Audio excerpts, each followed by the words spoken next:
ওয়ালাইকুম রহমতুল্লাহ। আমার যে বাচ্চাটা এই ব্রুডারে দেখতেছেন, এটার বয়স আজকে 4 দিন হলো। এই বাচ্চাটি যে মেডিসিন দিয়ে দেওয়া হয়েছে, বাচ্চাগুলো অত্যন্ত সুন্দর, ভালো রয়েছে এবং কোনো সমস্যা এ পর্যন্ত নেই। এই বাচ্চাগুলো ছেড়ে দেওয়ার পরে 2টা বাচ্চা শুধু নষ্ট হয়েছে। যে মেডিসিনগুলো দিয়েছি এটা খুব দামি এবং খুব বিশাল ব্র্যান্ডের এমন কোনো কিছু নয় কিন্তু। এই বাচ্চাটিকে লেবুর রস, রেনামাইসিন এবং প্যারাসিটামল এবং 2-1 বেলা জিঙ্ক ব্যবহার করা হয়েছে। এই 4টা মেডিসিন দিয়ে এই পর্যন্ত সম্ভবত 4 দিন কি 4 দিন 5 দিন চলতেছে। আলহামদুলিল্লাহ বাচ্চা অত্যন্ত সুস্থ সবল রয়েছে।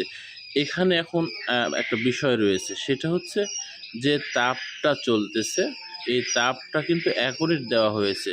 কখনো এর শরীরে তাপ বেশিও হতে দেওয়া হয় নাই এবং কমও হইতে দেওয়া হয় না। যেমন দেখেন 37.7 রয়েছে। এখন ওপরে ঘেরা রয়েছে, আবহাওয়া খারাপ, গরম সময়।